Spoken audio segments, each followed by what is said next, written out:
و سامعات و ناظرات، السلام علیکم ورحمۃ اللہ تعالی وبرکاتہ۔ الحمد للہ رب العالمین والصلاة والسلام علی سید المرسلین، اما بعد، اعوذ باللہ من الشیطان الرجیم، بسم اللہ الرحمن الرحیم، یا ایہا الذین آمنوا اتقوا اللہ وکونوا مع الصادقین۔ صدق اللہ العلی العظیم وصدق رسولہ النبی الامین المتین المبین الکریم، ونحن علی ذلک لمن الشاہدین والشاکرین، والحمد للہ رب العالمین۔ آئیے ہم آپ ایک مرتبہ حضور نبی رحمت، شفیع امت، کونین کے والی، دونوں عالم کے مالک و مختار، شہنشاہ ابرار و اخیار، احمد مجتبیٰ حضرت محمد مصطفیٰ صلی اللہ تعالی علیہ وسلم کی دربار گوہر بار میں عقیدت و محبت کے ساتھ جھوم جھوم کر درود شریف پڑھیں بآواز بلند، اللہم صلی علی سیدنا شفیعنا نبینا مولانا محمد معدن الجود والکرم۔ قال رسول اللہ صلی اللہ تعالی علیہ وسلم، من صلی علی واحدتا صلی اللہ تعالی علیہ عشرا، ورفعت له 10 درجات وحطت عنہ 10 خطیات۔ کہ سرکار دو عالم علیہ الصلوۃ والسلام نے ارشاد فرمایا کہ جو بندہ مومن مجھ پر ایک مرتبہ درود پاک پڑھتا ہے، اللہ تبارک و تعالی اس پر 10 رحمتیں نازل فرماتا ہے، اس کی 10 درجات کو بلند فرماتا ہے، اور اس کے 10 گناہوں کو معاف فرما دیتا ہے۔ میرے آقا کریم صلی اللہ علیہ وسلم کے پیارے دیوانوں، تفسیر روح البیان جلد نمبر 3 صفحہ نمبر 147 میں صاحب روح البیان نے درود شریف کے حوالے سے ایک واقعے کو درج کیا۔ ایک خاتون کا ایک اکلوتا بیٹا تھا، وہ انتقال کر جاتا ہے۔ وہ خاتون خواب میں دیکھتی ہے کہ اس کا بیٹا عذاب قبر میں مبتلا ہے، عذاب قبر میں ڈوبا ہوا ہے۔ کچھ دنوں کے بعد وہ خاتون پھر خواب دیکھتی ہے کہ اس کا بیٹا رحمت الہی میں مستغرق ہے، رحمت الہی میں ڈوبا ہوا ہے۔ وہ ماں پوچھتی ہے بیٹے سے، بیٹا چند دنوں پہلے تمہاری کچھ اور حالت تھی اور آج تمہاری کچھ اور حالت ہے۔ بیٹے نے جو جواب دیا وہ سنیے۔ بیٹے نے کہا، مرہ رجل علی المقبرہ، امی جان ایک شخص ہم لوگوں کی قبرستان سے گزرا، فصلی علی النبی، اور وہ نبی محترم پر درود شریف پڑھا، وہبا ثوابھا للاموات، اور اس درود شریف کے ثواب کو ہم مردوں کے حوالے کر گیا۔ اسی درود مصطفیٰ کی برکت سے اللہ رب العزت نے عذاب کو اٹھا لیا اور رحمت و انوار کی بارش برسا دیا۔ آقا کریم صلی اللہ علیہ وسلم کے پیارے دیوانوں، اولیاء کرام کی کیا شان ہے، اولیاء کرام کا کیا مرتبہ ہے۔ بخاری شریف کتاب الرقاق کی حدیث ہے، حدیث قدسی میں اللہ تبارک و تعالی ارشاد فرماتا ہے، من عاد لی ولیا فقد آذنتہ بالحرب، کہ جس نے میرے کسی ایک ولی سے دشمنی رکھا، میرے کسی ایک ولی سے عداوت رکھا، تو اس کے ساتھ میں اعلان جنگ کرتا ہوں، اس کے ساتھ میں فائٹنگ کا اعلان کرتا ہوں۔ میرا آقا کریم صلی اللہ علیہ وسلم کے پیارے دیوانوں، اس کا دوسرا رخ کیا ہے، اس کی دوسری پہلو کیا ہے؟ جو میرے کسی ولی سے محبت کرے، جو میرے کسی ولی سے الفت رکھے، جو میرے کسی ولی کے ساتھ پیار کرے، تو اللہ تبارک و تعالیٰ یہ فرماتا ہے کہ میں اس کے ساتھ محبت کرتا ہوں، میں اس کے ساتھ الفت رکھتا ہوں، میں اس کے ساتھ پیار کرتا ہوں۔ میرا آقا کریم صلی اللہ علیہ وسلم کے پیارے دیوانوں، آپ لوگ لائق عزت احترام اور قابل مبارکباد ہیں۔ ابھی گھڑی میں تقریباً 11 بجنے کے قریب ہے، لیکن آپ سب کا دل سیدنا غوث الاعظم دستگیر رضی اللہ تعالیٰ عنہ کے ساتھ اس طرح وابستہ ہے، آپ کا لگاؤ سیدنا غوث الاعظم دستگیر رضی اللہ تعالیٰ عنہ کے ساتھ اس طرح ہے کہ رات کے 11 بج رہے ہیں، لیکن آپ اپنے گھر کو نہیں جا رہے ہیں، بلکہ آپ محفل سیدنا غوث الاعظم دستگیر رضی اللہ تعالیٰ عنہ میں بیٹھے ہوئے ہیں۔ اللہ تبارک و تعالیٰ ہماری اس محفل کو اپنی بارگاہ میں قبول فرمائے۔ سیدنا غوث الاعظم دستگیر رضی اللہ تعالیٰ عنہ اپنے وقت کے صرف بڑے ولی نہیں ہیں، بلکہ اپنے وقت سے آج تک کے لیے اور قیامت تک کے لیے سب سے بڑی ولی ہیں۔ میرے آقا کریم صلی اللہ علیہ وسلم کے پیارے دیوانوں، سیدنا غوث الاعظم دستگیر رضی اللہ تعالیٰ عنہ کا نام سیدنا عبد القادر جیلانی البغدادی رضی اللہ تعالیٰ عنہ ہے۔ آپ کی کنیت ابو محمد اور آپ کے القاب لاتعداد بے شمار ہیں، جن میں سے شہباز مکانی، غوث سمدانی، امام الطرفین، معلم الفریقین، غوث الثقلین اور محی الدین ہے۔ سیدنا غوث الاعظم دستگیر رضی اللہ تعالی عنہ کی ولادت بسعادت 1 رمضان المبارک 470 ہجری کو بغداد کے ایک گاؤں جیلان میں ہوتا ہے۔ آپ رحمت اللہ تعالی علیہ کی جیسے ہی ولادت بسعادت ہوتی ہے وہ رمضان المبارک کا مہینہ ہوتا ہے۔ آپ رحمت اللہ تعالی علیہ کی ولادت بسعادت صبح صادق کے وقت ہوتی ہے۔ آپ رحمت اللہ تعالی علیہ اسی وقت روزے کی نیت کر لیتے ہیں اور غروب آفتاب تک کچھ نہیں کھاتے ہیں۔ میرے آقا کریم صلی اللہ علیہ وسلم کے پیارے دیوانوں، آپ ہم غور فرمائیں کہ کوئی بچہ جب دنیا میں پیدا ہوتا ہے تو اس کی جو شعور کی زندگی ہوتی ہے وہ تقریباً 4 اور 5 سال کے بعد ہوتی ہے، لیکن سیدنا غوث الاعظم دستگیر رضی اللہ تعالیٰ عنہ کی ابھی ولادت بسعادت ہوئی ہے اور اللہ رب العزت کے حکام کی اس طرح فرما برداری کر رہے ہیں کہ ابھی آپ کی ولادت بسعادت ہوئی ہے اور پورے رمضان المبارک کے روزے کو آپ رکھتے ہیں۔ صبح صادق سے لے کر غروب آفتاب تک کچھ نہیں کھاتے ہیں، کچھ نہیں پیتے ہیں۔ جب غروب آفتاب ہو جاتا ہے تب آپ اپنی امی جان کا دودھ مبارک پیتے ہیں۔ میرے آقا کریم صلی اللہ علیہ وسلم کے پیارے دیوانوں، آپ سنتے چلیں، سیدنا غوث الاعظم دستگیر رضی اللہ تعالی عنہ کی عمر جب 5 سال کی ہوتی ہے، 5 سال کی جب عمر ہوتی ہے، سیدنا غوث الاعظم دستگیر رضی اللہ تعالی عنہ ایک عالم دین کے پاس علم دین حاصل کرنے کے لیے جاتے ہیں۔ جب اس عالم دین کے پاس سیدنا غوث الاعظم دستگیر رضی اللہ تعالی عنہ علم دین سیکھنے کے لیے جاتے ہیں، وہ عالم کہتے ہیں بیٹا پڑھو۔ سیدنا غوث الاعظم دستگیر رضی اللہ تعالی عنہ اعوذ باللہ من الشیطان الرجیم بسم اللہ الرحمن الرحیم پڑھتے ہیں اور ساتھ ہی الف لام میم سے لے کر 18 پارے تک کے حافظ صاحب کو سنا دیتے ہیں۔ سبحان اللہ سبحان اللہ۔ میرے آقا کریم صلی اللہ علیہ وسلم کے پیارے دیوانوں، جب بچہ ماں کے پیٹ میں ہوتا ہے تو اس کو دنیا اور دنیا و ما فیہا میں کیا چیزیں ہو رہی ہے اس کو کچھ معلوم نہیں ہوتا ہے، وہ کسی چیز سے باخبر نہیں ہوتا ہے، لیکن ایک اللہ کے ولی کی شان دیکھیے کہ ابھی آپ یعنی سیدنا غوث الاعظم دستگیر رضی اللہ تعالی عنہ ماں کے پیٹ میں ہیں اور 18 پارے کے حافظ قرآن ہو چکے ہیں۔ سبحان اللہ۔ وہ حافظ صاحب کہتے ہیں آپ سے کہ بیٹا اس کے آگے بھی پڑھو، تو سیدنا غوث الاعظم دستگیر رضی اللہ تعالی عنہ فرماتے ہیں کہ میری والدہ محترمہ یہاں تک کہ ہر دن تلاوت کیا کرتی تھی، مجھ کو یہی تک کی یاد ہے۔ سبحان اللہ، کیا بات ہے۔ یعنی سیدنا غوث الاعظم دستگیر رضی اللہ تعالی عنہ نے 18 پارہ قرآن پاک اپنی ماں کے پیٹ میں حفظ کر لیا۔ کیسے حفظ کیا کہ ان کی والدہ محترمہ حضرت ام الخیر فاطمہ بنت سومعی رضی اللہ تعالی عنہا 18 پارے قرآن پاک ہر دن تلاوت کیا کرتی تھی۔ میرا آقا کریم صلی اللہ علیہ وسلم کے پیارے دیوانوں اور میری ماں اور بہنوں، آج ہم یہ سب کہتے ہوئے نظر آتے کہ ہم سیدنا غوث الاعظم دستگیر رضی اللہ تعالی عنہ کا غلام ہیں، ان کی غلامی کا پٹا ہمارے گردنوں پر ہے، لیکن آپ اور ہم سوچیں، غور و فکر کریں، کیا سیدنا غوث الاعظم دستگیر رضی اللہ تعالی عنہ کی تعلیمات پر ہمارا عمل ہے؟ کیا سیدنا غوث الاعظم دستگیر رضی اللہ تعالی عنہ نے اپنی زندگی کو جس طرح گزارا اس طرح اپنی زندگی کو ہم گزار رہے ہیں؟ کیا اللہ رب العزت نے جس چیز سے ہمیں منع فرمایا ہے اس چیز سے ہم باز ہیں؟ جس چیز کو اللہ رب العزت نے ہمیں کرنے کا حکم دیا ہے اس چیز کو ہم کر رہے ہیں؟ اگر ہم اپنی زندگی میں غور و فکر کریں، اپنے گریبان میں جھانکیں، تو ہم میں سے کتنے ایسے لوگ ہوں گے جو قرآن پاک کی کبھی تلاوت نہیں کرتے ہیں؟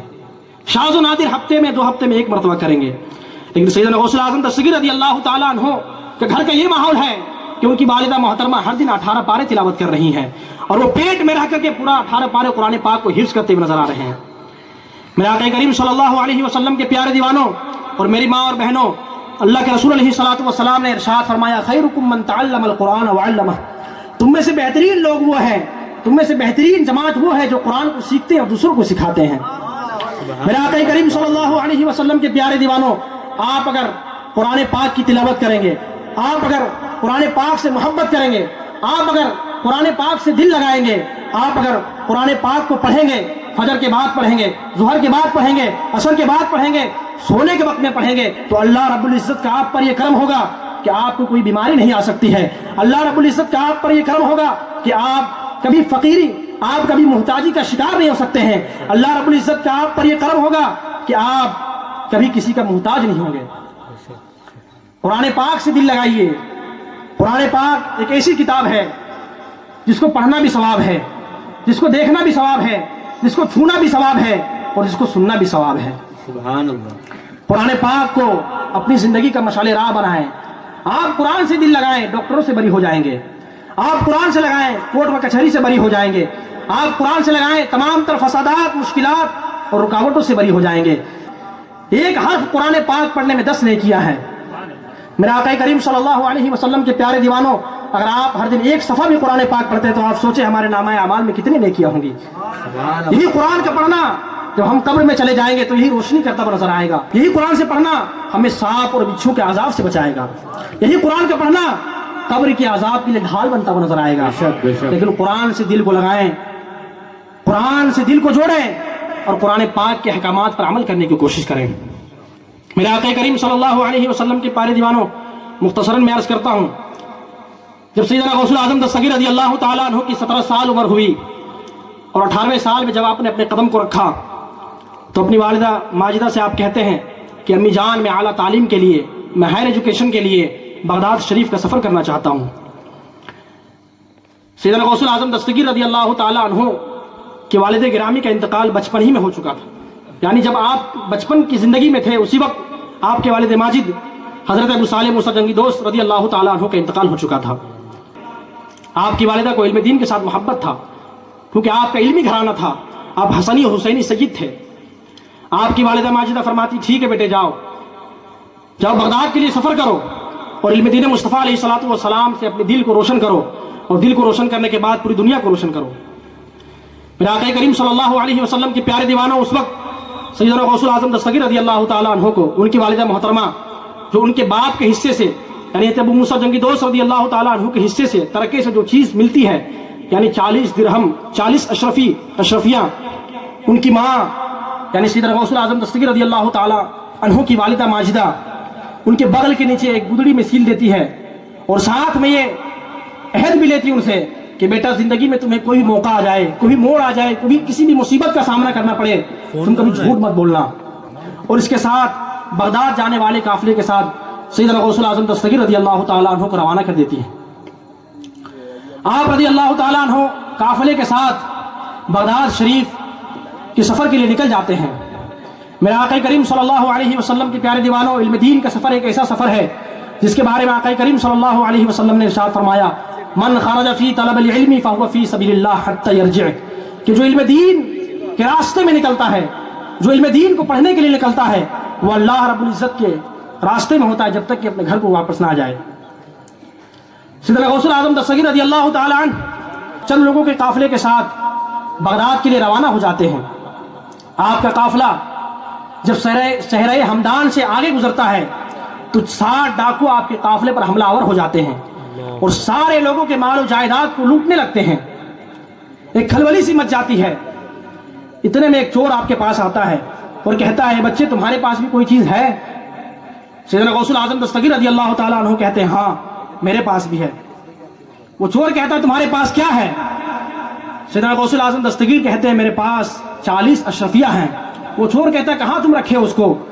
سیدنا غوث الاعظم دستگیر کہتے ہیں کہ میری والدہ نے میرے بغل کے نیچے گدڑی میں سیل دیا ہوا ہے. وہ چور سمجھتا ہے یہ بچہ میرے ساتھ مذاق کر رہا ہے, وہ آگے بڑھ جاتا ہے. دوسرا چور بھی سیدنا غوث الاعظم دستگیر کے پاس آتا ہے اور ایسے ہی کہتا ہے. سیدنا غوث الاعظم دستگیر اس سے بھی کہتے ہیں, ہاں میرے پاس 40 اشرفیاں ہیں, میری والدہ نے میرے بغل کے نیچے سیل کر رکھا ہوا ہے. وہ چور بھی سمجھتا ہے کہ بچہ ہمارے ساتھ مذاق کر رہا ہے, وہ بھی آگے بڑھ جاتا ہے. جب سارے لوگوں کے مال و جائیداد کو, مال و زر کو چور لوگ لوٹ لیتے ہیں اور اس کے بعد آپس میں جب تقسیم کرنے کے لیے بیٹھتے ہیں تو اس میں جو چور کا سردار ہوتا ہے اس سے یہ چور کہتا ہے, جس نے سیدنا غوث الاعظم دستگیر سے پوچھا تھا مال کے بارے میں کہ ایک بچہ مجھے اس قافلے میں ملا, اس بچے نے ہمارے ساتھ یہ باتیں کی. ساتھ ہی دوسرا شخص جو ہوتا ہے وہ بھی کہتا ہے کہ اس بچے نے میرے ساتھ بھی یہ کہا کہ میرے پاس 40 اشرفیاں ہیں جو میرے بغل کے نیچے سلے ہوئے ہیں. وہ چور کا سردار کہتا ہے کہ اس بچے کو بلایا جائے.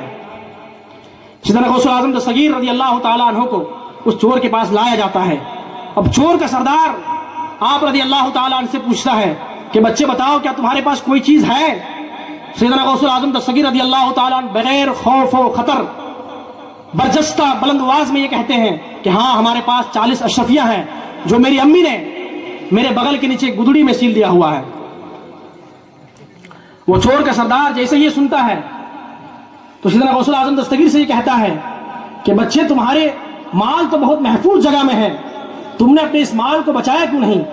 تم نے اپنے اس مال کو، اپنے اس زر کو ہم سے سیو کیوں نہیں رکھا؟ سیدنا غوث اعظم دستگیر رضی اللہ تعالیٰ عنہ فرماتے ہیں کہ جب میں گھر سے بغداد شریف کے لیے تعلیم کے لیے نکل رہا تھا، علم دین کے راستے میں نکل رہا تھا، تو میری والدہ محترمہ تھا اور مجھ سے یہ عہد لیا تھا کہ بیٹے زندگی میں کوئی موڑ آ جائے، کوئی بھی موقع آ جائے، کسی بھی مصیبت کا سامنا کرنا پڑ جائے، کبھی بھی تم جھوٹ مت بولنا۔ میں نے جو اپنے والدہ کے ساتھ عہد کیا تھا اس عہد پر میں کھڑا اترا اور میں نے جھوٹ کا سہارا نہیں لیا۔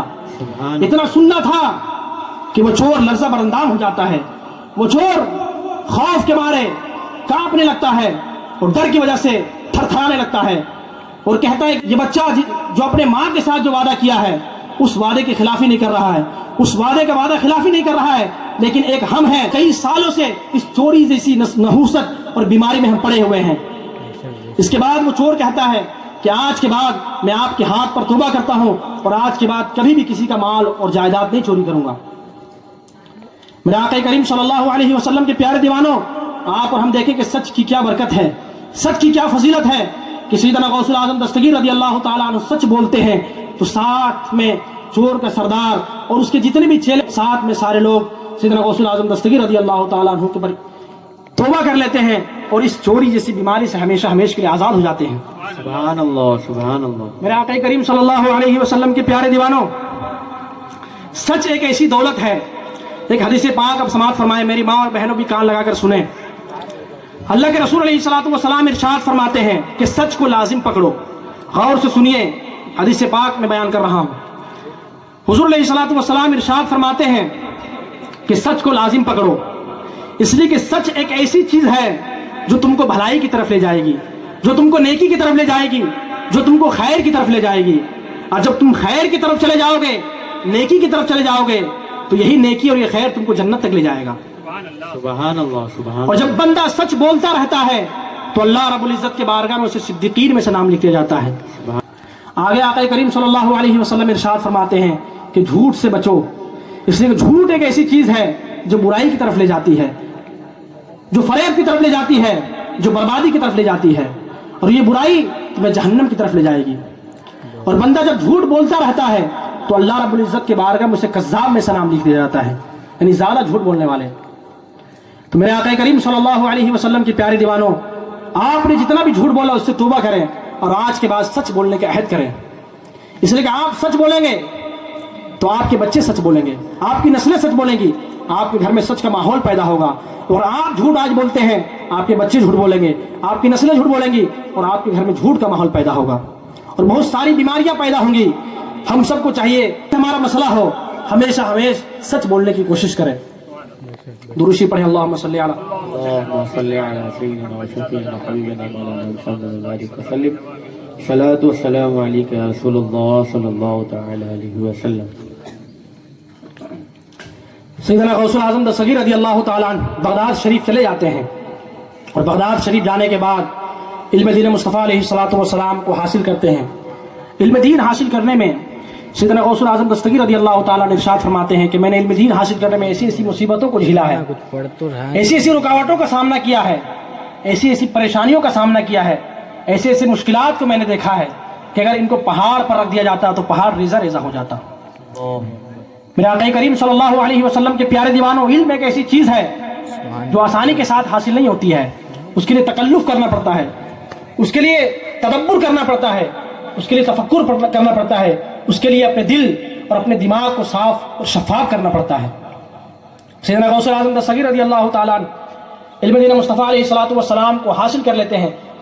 آپ رضی اللہ تعالیٰ عنہ کی یہ خصوصیت ہے کہ آپ مادر ذات ولی ہیں۔ میرے آقا کریم صلی اللہ علیہ وسلم کے پیارے دیوانوں، سرکار غوث پاک رضی اللہ تعالیٰ عنہ علم دین مصطفیٰ علیہ الصلوۃ والسلام کو حاصل کر لیتے ہیں، اور حاصل کرنے کے بعد علم باطنی کو حاصل کرنے کے لیے آپ یہ بھی بات یاد رکھیں، سیدنا غوث اعظم دستگیر رضی اللہ تعالیٰ عنہ کے پیر و مرشد کا نام حضرت ابو سعید مخزومی رضی اللہ تعالیٰ عنہ ہے۔ جب آپ رضی اللہ تعالیٰ عنہ ظاہر علم سے سیراب ہو جاتے ہیں تو باطنی علم کی طرف رخ کرتے ہیں۔ سیدنا غوث اعظم دستگیر رضی اللہ تعالیٰ عنہ ارشاد فرماتے ہیں کہ میں 20 سال تک عراق کے جنگلوں میں، صحراؤں میں مراقبہ اور مجاہدہ کرتا رہا، اللہ رب العزت کی بارگاہ میں سجدہ و سجود ہوتا رہا۔ 20 سال کتاب میں بات آتی ہے، تقریباً 20 سال۔ سیدنا غوث اعظم دستگیر ارشاد فرماتے ہیں کہ میں 15 سال تک عشاء کی نماز کے بعد ایک پیر کو کھڑے رکھ کر اور ایک پیر کو زمین پر رکھ کر کے، یعنی صرف ایک پیر پر کھڑے ہو کر کے 15 سال تک میں نے قرآن پاک کو پورا ختم کیا ہے۔ سبحان اللہ۔ آپ رضی اللہ تعالیٰ نے ارشاد فرماتے ہیں کہ میں نے 40 سال تک عشاء کے وضو سے فجر کی نماز کو پڑھا ہے۔ سبحان اللہ، سبحان اللہ۔ میرے آقا کریم صلی اللہ علیہ وسلم کے پیارے دیوانوں، جب سیدنا غوث اعظم دستگیر رضی اللہ تعالیٰ عنہ نے اپنے آپ کو اللہ رب العزت کے سپرد کر دیا تو آپ اور ہم دیکھیں کہ اللہ رب العزت نے سیدنا غوث اعظم دستگیر رضی اللہ تعالیٰ عنہ کو کیا شان عطا فرمایا۔ ایک مرتبہ کا واقعہ ہے کہ سیدنا غوث اعظم دستگیر رضی اللہ تعالیٰ عنہ اپنے مریدوں کے ساتھ ایک راستے پر چلتے ہیں۔ سیدنا غوث اعظم دستگیر رضی اللہ تعالیٰ عنہ دیکھتے ہیں کہ دو لوگ آپس میں لڑ رہے ہیں۔ آپ ان کے پاس جاتے ہیں، ان میں سے ایک مسلمان ہوتا ہے اور ایک عیسائی ہوتا ہے۔ آپ ان کے پاس جاتے ہیں اور جا کر کہتے ہیں کہ تم لوگ کیوں لڑ رہے ہو، تمہارا کیا مسئلہ ہے؟ وہ مسلمان آپ سے کہتا ہے کہ یہ عیسائی یہ کہہ رہا ہے کہ میرے نبی حضرت عیسیٰ علیہ الصلوۃ والسلام تمہارے نبی حضرت محمد مصطفیٰ علیہ الصلوۃ والسلام سے زیادہ مرتبہ میں اعلیٰ اور عرفہ ہے، ان کی زیادہ افضلیت اور فضیلت ہے۔ سیدنا غوث اعظم دستگیر رضی اللہ تعالیٰ عنہ کہ کیوں تم اپنے نبی حضرت عیسیٰ علیہ الصلوۃ والسلام کو میرے نبی سے زیادہ اونچا مانتے ہو؟ وہ عیسائی عرض کرتا ہے، کہتا ہے کہ میرے نبی حضرت عیسیٰ علیہ الصلوۃ والسلام مردوں کو زندہ کیا کرتے تھے، اس لیے میں اپنے نبی کو تمہارے نبی حضرت محمد مصطفیٰ علیہ الصلوۃ والسلام سے اونچا مانتا ہوں، عرفہ و اعلیٰ مانتا ہوں۔ سیدنا غوث اعظم دستگیر رضی اللہ تعالیٰ عنہ ارشاد فرماتے میں نبی نہیں ہوں، میں حضور علیہ الصلوۃ والسلام کی اولاد میں سے ہوں، اگر میں کسی مردے کو زندہ کر کے دکھاؤں تو کیا تم میرے نبی حضرت محمد مصطفیٰ علیہ الصلوۃ والسلام کو اپنے نبی سے زیادہ اونچا مانو گے؟ وہ یہودی کہتا ہے ہاں، اگر آپ کسی مردے کو زندہ کر کے دکھائیں میں آپ کے نبی کو اپنے نبی سے زیادہ اونچا اور عرفہ مانوں گا۔ سیدنا غوث اعظم دستگیر رضی اللہ تعالیٰ نے ارشاد فرماتے کہ چلو تم مجھے کسی قبرستان میں لے کر کے چلو۔ وہ یہودی سیدنا غوث اعظم دستگیر رضی اللہ تعالیٰ عنہ کو ساتھ لے کر کے قریب کے قبرستان میں لے جاتا ہے اور ایک پرانی قبر کے پاس جا کر کے کھڑے ہو جاتا ہے اور یہ کہتا ہے کہ اس قبر میں جو مردہ ہے اس کو آپ زندہ کر کے دکھائیں۔ سیدنا غوث اعظم دستگیر رضی اللہ تعالیٰ عنہ اپنی نگاہ ولایت کو اس قبر پر ڈالتے ہیں اور ڈالنے کے بعد یہ ارشاد فرماتے ہیں کہ یہ شخص جب دنیا میں تھا تو یہ گانا بجانے کا کام کرتا تھا، کیا تم چاہتے ہو کہ جس پیشے کے ساتھ یہ زندگی گزارتا تھا میں اس کو اسی طرح اٹھاؤں؟ سیدنا غوث اعظم دستگیر رضی اللہ تعالیٰ جیسے یہ کہتے ہیں تو وہ کہتا ہے ہاں آپ ان کو اٹھائیں جس پیشے کے ساتھ یہ متصف تھا دنیا میں۔ سیدنا غوث اعظم دستگیر رضی اللہ تعالیٰ عنہ اپنی نگاہ ولایت کو قبر پر ڈالتے ہیں اور ارشاد فرماتے ہیں قم باذن اللہ کہ اے مردے اللہ رب العزت کے حکم سے اٹھ جاؤ۔ وہ مردہ قبر کو چیرتا ہوا اور اپنے پیشے کے ساتھ یعنی جو گانا بجانے کا پیشہ تھا اس کے ساتھ زمین کے باہر آ جاتا ہے۔ سبحان اللہ۔ جیسے ہی اس مردے کا زمین سے باہر آنا تھا یہ عیسائی لرزہ براندام ہو جاتا ہے، یہ تعجب خیز ہو جاتا ہے، یہ تھرتھرانے لگتا ہے اور سیدنا غوث اعظم دستگیر رضی اللہ تعالیٰ عنہ کے پر ہاتھ رکھ کر کے اسلام میں داخل ہو جاتا ہے۔ میرے آقا کریم صلی اللہ علیہ وسلم کے پیارے دیوانوں، ہم میں سے کسی کے ذہن میں یہ بات ہوتی ہوگی، کسی کے ذہن میں یہ بات آتی ہوگی تو زندہ کرنا اور مارنا تو یہ اللہ تبارک و تعالیٰ کا کام ہے، اولیاء کرام یہ کام کیسے کرنے لگے؟ میرے آقا کریم صلی اللہ علیہ وسلم کے پیارے دیوانوں، اولیاء کسی کو زندہ کرتے ہیں تو ان کی یہ کرامت ہوتی ہے، یعنی اللہ رب العزت کے حکم ہی سے وہ زندہ کرتے ہیں، وہ بذات خود اپنے طور پر کسی کو زندہ نہیں کرتے ہیں بلکہ اللہ رب العزت کی عطا سے کسی کو زندہ کرتے ہیں۔ قرآن پاک کی آیت کریمہ ہے وَأُبْرِئُ الْأَكْمَحَ وَالْأَبْرَصَ وَيُحْيِي الْمَوْتَى بِإِذْنِ اللَّهِ۔ حضرت عیسیٰ علیہ السلام کے بارے میں ہے کہ وہ برس کی جس کی بیماری ہوتی ہے یعنی سفید داغ والے اور کوڑھیوں کو شفا دیتے ہیں اور مردے کو زندہ کرتے ہیں اللہ رب العزت کے حکم سے۔ تو یہ مردے جو زندہ ہوتے ہیں یہ اللہ رب العزت کے حکم سے زندہ ہوتے ہیں۔ یہ ولی کی کرامت ہوتی ہے لیکن اس کے پیچھے طاقت اللہ رب العزت کی ہوتی ہے۔ اس لیے اللہ رب العزت نے حدیث قدسی میں ارشاد فرمایا من عاد لی ولیا فقد آذنته بالحرب وما تقرب الی عبدی بشیء احب الی مما افترضته علیہ۔